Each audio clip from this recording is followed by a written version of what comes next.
Fala people! Começando mais um vídeo aqui no nosso canal. Hoje a gente vai conversar sobre fraturas de mandíbula atrófica. Mas antes, como sempre, né, eu quero te convidar para se inscrever aqui no nosso canal, ajudar a divulgar para que esses vídeos eles cheguem ao maior número de pessoas possível que se interesse dentro da especialidade. Para quem é interessante, alunos da graduação de odontologia que estão cursando, tá? Porque é legal, porque tem alguns assuntos que você não vê na graduação ou vê de forma muito superficial. 2. E talvez seja a parcela que seja mais interessada, quem está estudando para a prova de residência, quem quer fazer cirurgia e traumatologia bucomaxilofacial. Então manda para aquele seu colega, para aquele seu amigo que se interessa pela especialidade. E terceiro, para quem é dentista e quer conhecer mais o mundo da bucomaxilo. Eu quero convidar você também para deixar aqui nos comentários possíveis temas, assuntos que seriam de relevância para você, que você gostaria de assistir, para que a gente possa preparar. Às vezes a gente tem uma abordagem que seja legal para você e aí você gostaria de ver sobre determinado assunto. Então não perde essa oportunidade. Me ajuda a fazer o canal que é para vocês, tá? Então vamos lá. Sem mais delongas, vamos conversar sobre fraturas de mandíbulas atróficas. Primeira coisa, um conceito que a gente precisa entender. O que é uma mandíbula atrófica? Mandíbula atrófica é uma mandíbula desdentada, ou seja, o paciente ele perdeu os dentes e por conta do processo de reabsorção óssea, que inclusive tem vídeo aqui no nosso canal falando sobre isso, a mandíbula ela vai perdendo altura e espessura, ou seja, vai perdendo volume de osso. E aí ela vai ficando cada vez mais fina, falando o português bem claro. Então, mandíbula atrófica é muito comum, é muito mais comum, 99% dos casos, presente nos pacientes idosos, os pacientes mais velhos que perderam os dentes há muito tempo e esse processo fisiológico ele acompanha esses pacientes durante o período da vida. E no caso de fraturas envolvendo mandíbulas atróficas, a gente tem um desafio maior por dois motivos principais. Primeiro, pelo fato da mandíbula ela diminuir de volume de osso, volume ósseo, a cortical ela fica mais predominante. Então, com uma maior corticalização da mandíbula, a parte medular ela vai se atrofiando, a gente tem uma vascularização óssea menor, um suprimento de sangue menor. Aliado a isso, a gente tem que pacientes idosos, eles tendem a ter mais doenças de base, presença de comorbidades. Então, isso aí acaba aumentando a complexidade do tratamento no caso de pacientes que têm fraturas de mandíbula atrófica. As principais etiologias, as principais causas que estão relacionadas com a presença de trauma nesses pacientes é justamente quedas da própria altura, tá? Então vamos lá, a gente precisa voltar lá na nossa primeira aula. Vocês lembram que eu falei sobre objetivos do tratamento das fraturas de mandíbula de uma forma geral? Quais são as metas principais que a gente tem que focar quando tratar uma fratura de mandíbula? Restaurar a função, ou seja, fazer com que o paciente volte a mastigar, volte a abrir a boca, tenha a movimentação mandibular presente e reduzir e imobilizar os segmentos fraturados, os segmentos ósseos fraturados.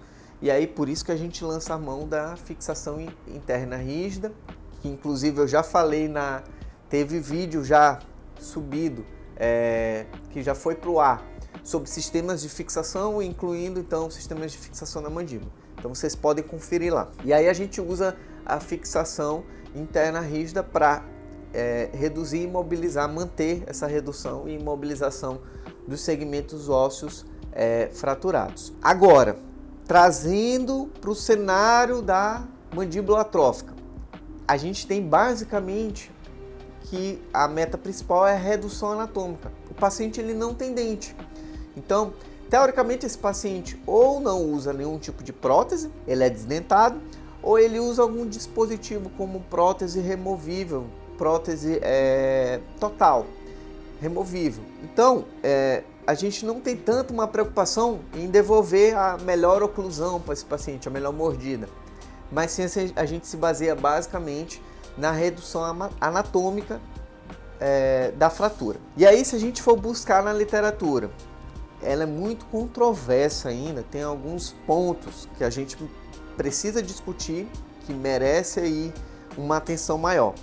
E aí a gente precisa estar ligado, principalmente nas provas de residência, o que a pergunta está querendo buscar em relação a essa literatura que a gente dispõe.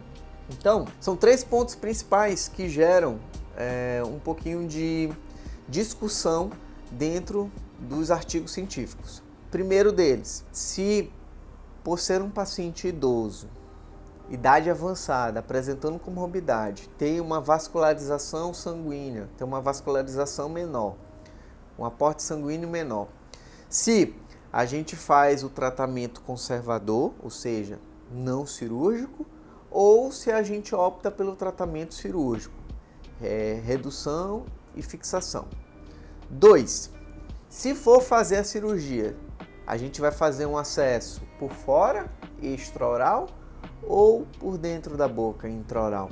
E o terceiro ponto, que para mim eu tenho uma opinião muito clara sobre isso, mas alguns autores ainda defendem. Se você fixa uma fratura de mandíbula atrófica com 2 placas do sistema 2.0, que a gente já conversou, sistemas de fixação, tá essa aula no nosso canal, ou se a gente usa o conceito de fixação Lodge-Berry, placa de reconstrução. Mas antes da gente entrar nesses pontos polêmicos, vamos conversar um pouquinho sobre a classificação dessas fraturas, dessas mandíbulas atróficas em relação ao grau de atrofia, segundo Lur e colaboradores. Então a gente tem mandíbulas atróficas classe 1. A altura do sítio de fratura da mandíbula está entre 16 a 20 milímetros. Isso pode ser uma questão de prova. Classe 1, 16 a 20 milímetros de altura. Classe 2, de 11 a 15 milímetros de altura no sítio da fratura.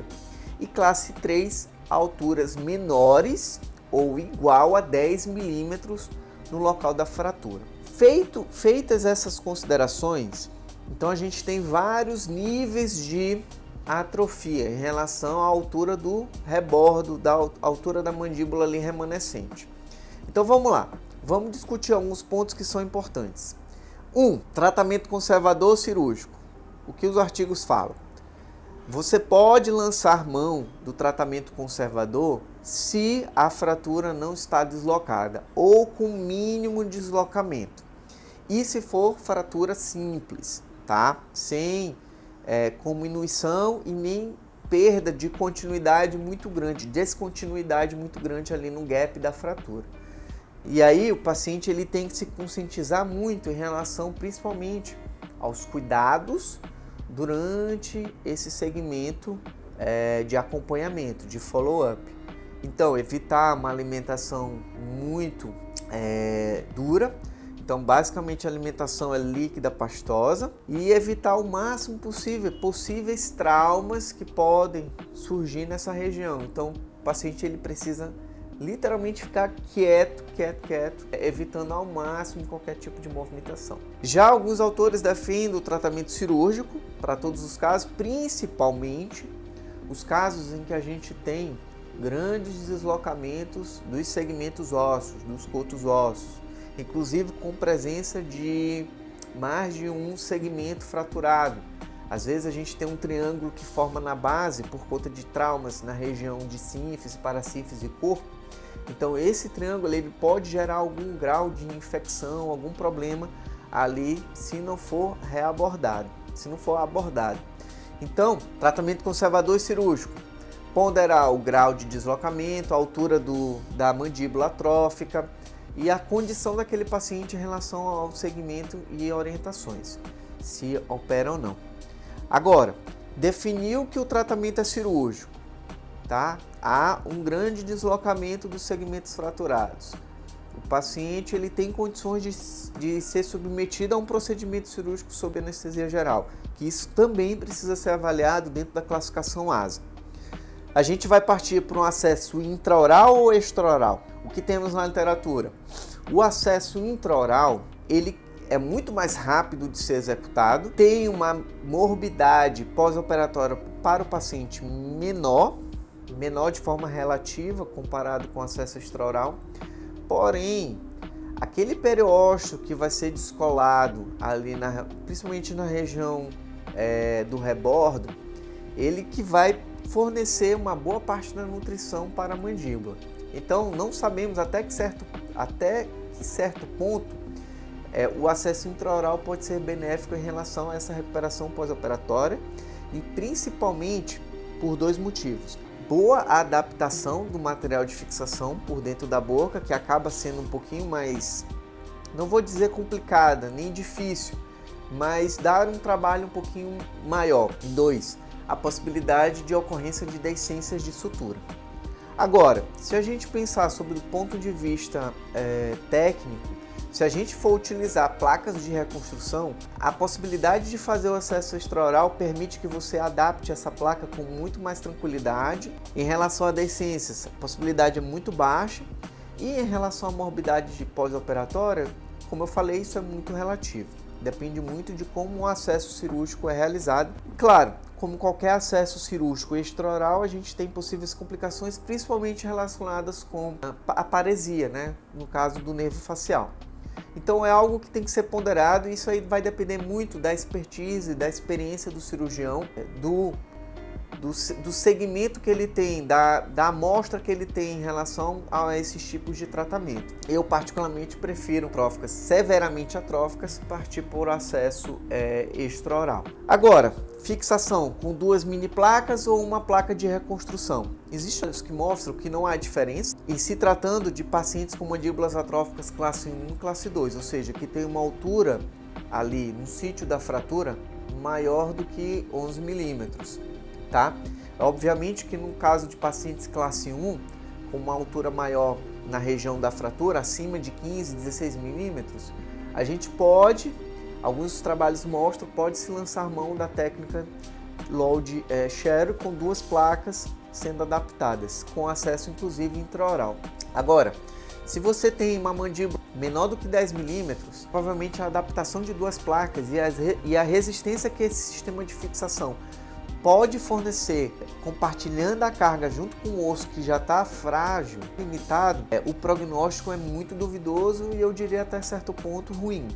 Então, geralmente, no caso de mandíbulas atróficas, classe 3, a gente parte para fazer a placa de reconstrução, sistemas de fixação do tipo Load-Bearing, tá?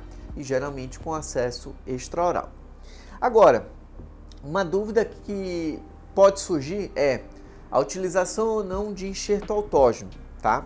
Basicamente, o enxerto, quando há perda de segmento ósseo, a necessidade de fazer um desbridamento, uma curetagem do tecido, devido à possibilidade de uma fratura atrófica infectar. E aí a agilidade óssea, um gap muito grande, ou nos casos de fraturas que não consolidaram após o tratamento.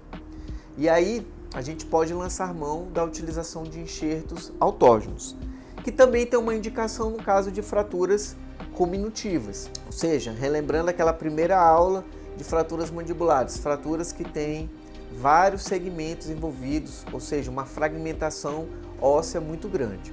E aí, me parece ser interessante, os artigos mostram que a reconstrução, a fixação com a reconstrução com enxerto autógeno, ele vai auxiliar nesse reparo ósseo, e inclusive permitindo a posterior reabilitação com implantes dentários nesses pacientes, fornecendo então um arcabouço ósseo interessante para a colocação de implantes, tá? Então é isso, pessoal. Eu acho que tem que ser ponderado caso a caso, principalmente em relação ao tipo de mandíbula atrófica que está envolvido, ao tipo de fratura, localização e principalmente condições médicas sistêmicas desses pacientes. Eu espero que vocês tenham gostado. Se vocês tiverem alguma dúvida, deixa aqui nos comentários, a gente responde tão logo a gente visualize. E eu convido você novamente a se inscrever aqui no nosso canal.